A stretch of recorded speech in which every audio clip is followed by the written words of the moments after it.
Hello, everyone. Charles Watts here. It is Saturday. The weekend is here. I hope you're all very well wherever you're watching or listening to this around the world. Of course, we've still got 24 hours or so to wait for Arsenal returning to action after the international break with that trip at Everton today. The Premier League gets underway today, though. I think we've got Liverpool coming up at 12:30, as I'm sure you're all aware, given Jurgen Klopp has been moaning about it for about the last 24 hours. But Arsenal in action against Everton tomorrow. That difficult-looking trip. I say difficult-looking trip. For most teams, it's probably not a difficult-looking trip. But for Arsenal, certainly in recent years, it has proved to be a very difficult-looking trip for them because they've gone 5 years without a win at Goodison, losing 4 and drawing the other of their last 5 games. Mikel Arteta has been speaking about that ahead of the match. He had his press conference yesterday afternoon, of course, where he spoke about lots of things, which we'll go over a little bit in today's episode. Got lots of questions and comments from you guys at the end as well. So let's get cracking, shall we? We'll start on the latest team news ahead of tomorrow. Arsenal will be travelling up to Goodison later on today, and they're in good shape after the international break, which we all thought they were going to be. We hadn't really heard much about potential injuries. Gabriel had that little bit of a scare when he was away with Brazil, but other than that, everyone seemed to be in good shape. Mikel Arteta certainly suggesting that yesterday. Whether there's anything that's being kept under wraps, we'll have to wait and see, but fingers crossed. It looks like only the big injuries that we know of, Thomas Partey, Urian Timber, Mo Elneny, who is back in training now, but I still think is not quite ready. Had a bit of a hamstring issue after coming back from his long-term injury as well. So although he's training, I don't think he's going to be ready to be considered for the squad yet. But other than that, as Mikel Arteta says here, if you're watching on the screen, you can see he says all good. They all came back well, all trained today. They are in a good place. He said on Thomas Partey, he's still a few weeks away. He's got a muscle injury and he's progressing well, but he's still a few weeks away. The rest are available. So good news there for Arsenal. Bukayo Saka has been sort of struggling a little bit with that Achilles issue that was highlighted during the international break. Mikel was asked about that at his press conference yesterday. He said he's fine. He's trained normally, so there's nothing to report. Every player has pains and issues. That's normal in elite sport, but there is nothing to worry about. And I think we've just got to accept, if Saka is carrying some sort of an issue, it's something that the team will manage. The coaching staff will be keeping a close eye on. The medical staff, of course, will be keeping a close eye on. But as Mikel says, a lot of players always carrying things. You talk to any footballer, they are barely ever 100% fit. They're barely ever 95% fit. They're always a little bit patched up during the week. It's just the demands of playing at the top level elite sport. You are going to be under strain. Your body's going to be under strain. So I don't think Saka's going to be on his own and having this issue. I think it's obviously highlighted because of how important a player he is for Arsenal and the fact that Arsenal still don't really have that sort of what we consider direct cover for Bukayo Saka. I do think, and I've spoken about this before, it is tough in a way.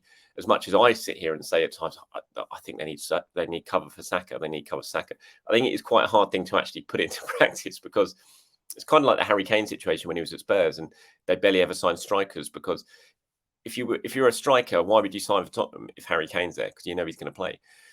If you're a right winger and a decent right winger, why on earth would you sign for Arsenal? Because you just know that Saka's going to play.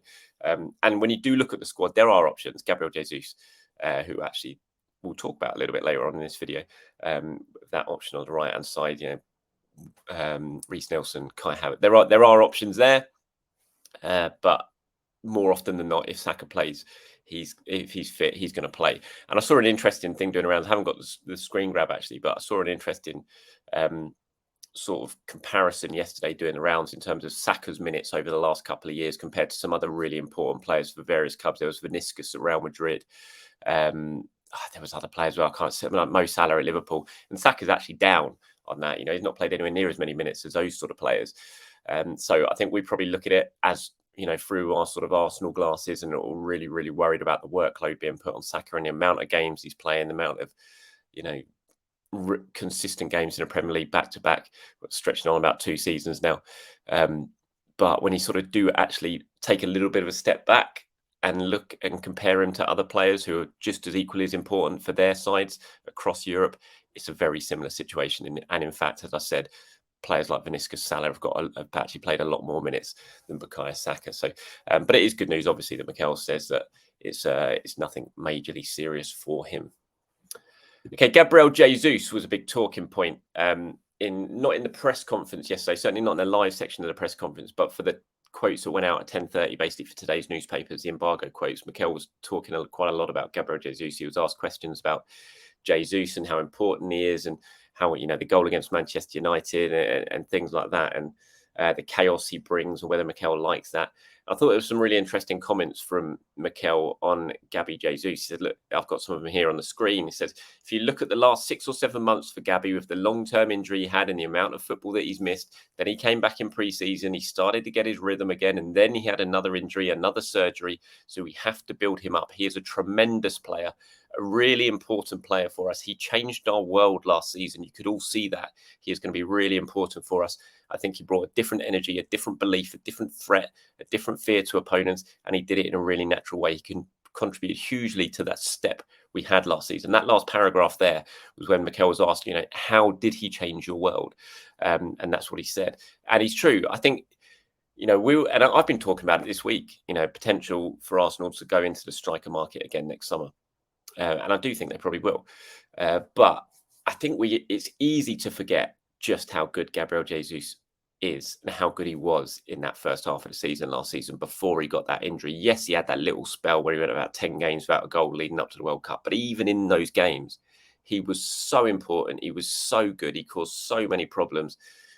I think back to the win at Stamford Bridge last season when, he missed a sitter after a brilliant move with an amazing goal.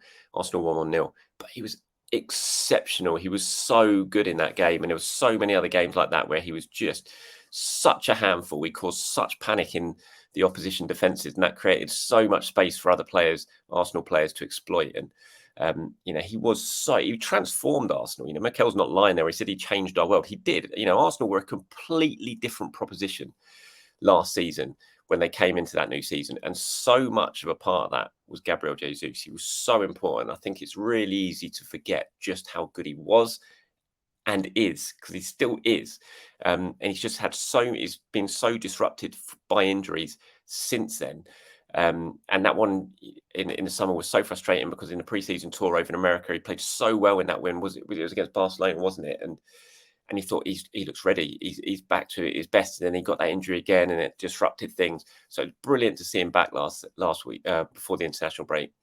Brilliant to see him score that goal against United, and just the way he took that goal, what that would do for his confidence boost. It was such a quality finish, quality bit of play. And I do think that it's very easy to forget how good he is, and how big an impact he can have on this season. Whether he starts tomorrow, we'll have to wait and see. I've said it before. Eddie's been playing well. I don't think Eddie's done anything wrong. I think Gabriel Jesus had a long flight back from South America. He might not be completely ready. I think he definitely starts next weekend against Tottenham, whatever happens. But whether the Everton game comes a little bit too early for him remains to be seen. But I can't wait to see him fully fit, back leading the line for Arsenal. I think, and I said at the start of this season, I was asked, who do you think is really going to bang? I was on a podcast, can't remember which one it was. Same Old Arsenal podcast, was it? Or I can't remember. And they said it was like, you got to pick someone who's going to bang this season. I went for Jesus. I really did. I think he's going to have a fantastic season. And I can't wait to see him up and running again. Back to yesterday's press conference, just in case you haven't seen it, Martin Odegaard's contract, Mikel was asked about it. I thought this was an interesting answer. Usually Mikel doesn't really talk about these sort of things. He bats them away. I think the fact that he actually went into this a little bit more than he normally does tells you all you need to know about, how confident Arsenal are that this contract will soon be wrapped up, and Martin Odegaard will be announced to having signed a new long-term extension. He said he's our captain, a massive player for us, a really important player for us now and for the future. We're extremely happy to have him and want to keep him here for a long time. I'm always optimistic. We have a really good relationship with him and his agent. We are really close to them, and whenever that's confirmed, we'll announce it. I mean, I remember before Saka was confirmed, before Orba's big contract was confirmed, Mikel said something very, very similar to this. And it was like, that was basically the green flag being waved. So like, yeah, this is going to happen. And, as I've reported in the last couple of weeks anyway, with Odegaard, since saying that those talks were ongoing, it's all heading in a very good direction. And there's a very strong confidence around Arsenal that this will be done very, very smoothly. And Odegaard will soon join the likes of Saka, Martinelli, Gabriel, and everyone, in tying them down to new long-term contracts. And again, it just says a lot about where Arsenal are right now. In previous years, they lost these kind of players. They couldn't hold on to these kind of players when they started to perform at such a high level. the vultures just started circling and took them away. That doesn't happen now. It's not happening in this current Arsenal regime, this current Arsenal squad. They want to stay. They want to commit their futures to the club. And it says an awful lot about how they view things, how much they're enjoying their football, and how much trust they have in Arteta and their teammates that they can achieve what they want to achieve here. And they don't have to look elsewhere for that. In terms of the Everton game, it's going to be. We know what's going to happen tomorrow. We know the sort of game that Arsenal are going to face. We know the record. Mikel's been speaking about the record a lot and says, look, we've done it. We've played lots of games in the last couple of years where we've gone to teams where we hadn't won in a lot of years, and we turned that around. Now we have to do that at Everton as well. He was asked about the physical battle. He said sometimes you cannot avoid a battle. There are certain times when you have to do this, and their style of play is very clear. They are simply good at that. We have a very different style. When you're trying to impose your way of playing and tactics, it's about making sure your opponent's strengths are completely hiding and yours are coming out every single time to feel the potential of your plays. That's what I think both managers and both teams will try and do on Sunday. In the embargo section, he spoke more about it as well, and he was very keen to point out that Everton weren't just about physicality and they had more to their game than that, which is kind of true, but we still know it's going to be a real physical game. We know what Everton are going to try and do to unsettle Arsenal. It's no secret Arsenal failed to deal with that, and they failed to deal with that badly last season at Goodison Park. They have to be better at doing it this season if they want to get the result, and they need to get the result. They need to back up that Manchester United win before the international break with another one ahead of the match against Tottenham next weekend. It's really, really crucial. I think that they get 3 points from this Everton game. I think it's a really, really important one for them, and I think it's going to tell us an awful lot about the current squad and certainly the midfield. I'm intrigued. I'd love Thomas Partey to have been fit. I think this could have well have been a game where you have Thomas Partey, Declan Rice in that midfield three to sort of counter the physicality of Onana, Doucouré and Gay.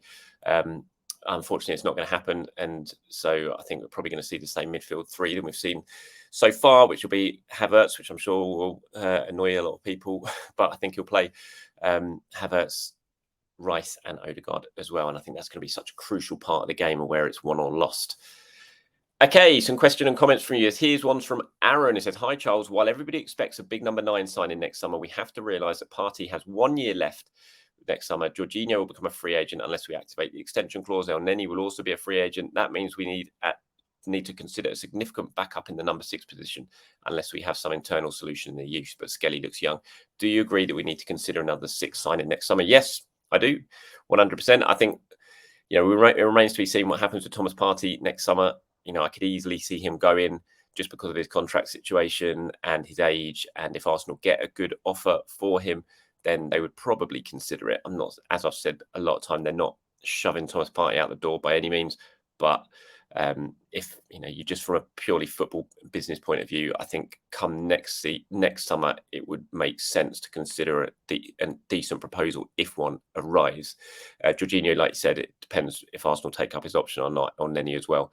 So yeah, I do think they probably need to look at another midfielder next summer. 100%. I think Declan Rice has got that position nailed down, obviously, and will have for a long, long time, providing he stays injury free, which we hope he will. But they will need sort of younger cover for that as well. And I do think that is an area they'll look at. But number 9, I think if they're going to go out and do another sort of Declan Rice signing, as in, spend that sort of money on a real significant name and, a real high end investment, I imagine number 9 will be at the top of the list next summer. And then you get probably look at a more younger sort of player who will provide cover in the midfield area as well. So thanks for your question, Aaron. Here's one from Andy. He said, I'll be interested in seeing Jesus playing more on the right. See what he can do as a rotation option with Saka. Would open the way for a proper number 9 to step in. I'd be interested to see him playing on the right. I agree. And we do, to be fair, we saw it towards the end of last season. We started seeing it a lot more. I think it was definitely an option Mikel was turning to. So I wouldn't be surprised if we do see it as an option that he uses this season at times. But when you say it would open the way for a proper number 9 to step in, when I say Arsenal will be targeting number 9, I don't think that's necessarily someone who's going to come in and just be the guaranteed starter as a central striker, because I think Gabriel Jesus is that at the moment, and I don't really see that changing. I think I see a number 9 coming in the summer to provide a different sort of option to play at times and to change things up. But I don't see Gabriel Jesus being ushered out and sort of ended up as a sort of bench player next season at all. He's still young, really talented. He's going to improve. He's still going to improve, I think. And So yeah, I don't think it's a case of seeing a number 9 step in, but I do think it's definitely an option having him out on the right. We saw him, he did it so well for Manchester City in the really big games as well for Manchester City. He'd go out wide and perform really well. So it's a position he can play in, and given Arsenal's kind of lack of options to replace Saka, then it makes sense that we might see him playing over there more than we have done before. So yeah, and it'd be interesting, and I'm sure he'll do it very well for Arsenal. Here's one from Mason who says, "Hi Charles, do you think we as Arsenal fans think too much on selling players and getting value on them before they are too old? You look at fans who are interested in selling parties so you get a good fee, but it makes little sense in football terms.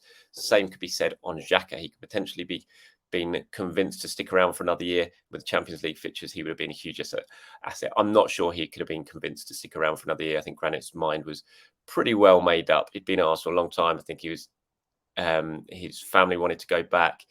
That wasn't the only reason he left. I just think he wanted to go back to Germany. And even though they got in the Champions League, he was ready to go. He wanted that option. He was really interested in Leverkusen's sort of project that was going on over there. So I'm not sure he would have been convinced to stay for another year. And I think ultimately Arsenal got a good deal money-wise for Granit. But yes, I do think sometimes we are sort of too focused on selling players.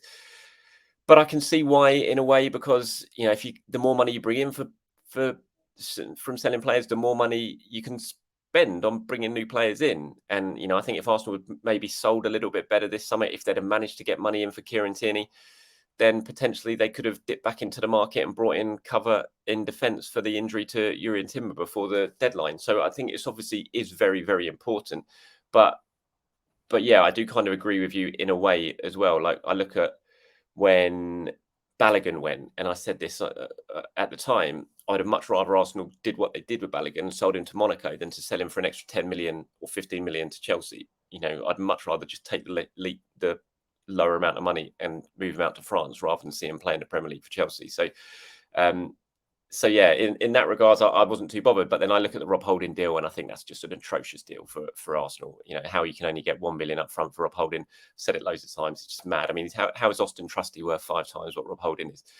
How is Davison Sanchez, who Tottenham sold to Galatasaray about a week later, worth 13 times what Rob Holding is? I can't get over how bad that deal was for Arsenal. And when I look at that sort of thing, I just think that's really, really poor. And ultimately, it's not my money. And the Cronkies have still invested huge amounts, or they've found huge amounts of money for Arsenal still to invest in their squad over the last 2-3 summer transfer windows. So it's not like it's holding Arsenal back in terms of their spending power, but it still could have been, when you've got FFP to get around and you've got to have that all in place, you obviously, as fans, you want to see them getting value for money, and because it will help with that, and it will help bringing other players in. So I can see it both ways. I've kind of rambled on a little bit in that answer, so I apologise, but I hope you understand kind of what I was getting at. Before I go, here's one from Kanye Self. It says, no mention of Nketiah's snubbed by Southgate. Absolute shocker to me. I did mention it. I don't think I mentioned it in yesterday's video, but maybe the video before, I was really sort of surprised. Like, what's the point in taking him? Mikel was actually asked about this in his sort of the embargo press conference last night. If you're watching on screen, you can see some of the answers here. He says he was asked about, did it annoy you a little bit? I think, what's the point of taking him if he's not going to use him? And Mikel said, well, I think it's a big point to be named in the England national team. It's a big point. He was really happy. I was really proud of him. And then, yeah, it's down to Gareth and the coaching staff's decision. He's going to have to earn the right to play. And that tells you the level there is there. When you see the competition he has in his position, it's a welcome competition. He was then asked, was Eddie not disappointed then? And Mikel said, I'm sure he is, because he wants to play every minute knowing him. But at the same time, I think he has to be really happy to be a part of it. So, yeah, I spoke about it the other day. In a way, I do look at it and think, what's the point?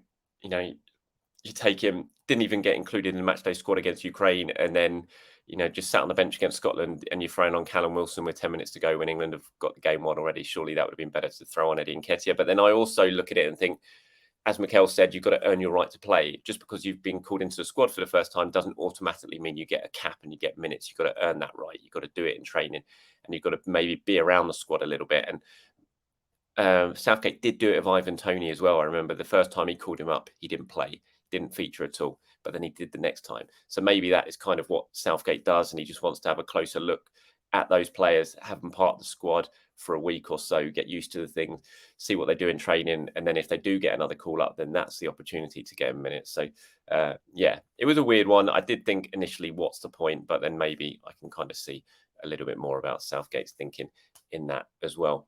All right, that's it from me, everyone. I hope you have a really good Saturday, whatever you're doing today, to take your mind off the football. We've only got 24 hours or so to go into Arsenal return to action. I will be back in the morning. I'll do another video looking ahead to that Everton game. I'll do my usual predicted 11 and all that sort of stuff. So keep an eye out for that. And then, yeah, fingers crossed, 3 points on the way at Goodison Park. Have a very good day, everyone. I'll speak to you soon.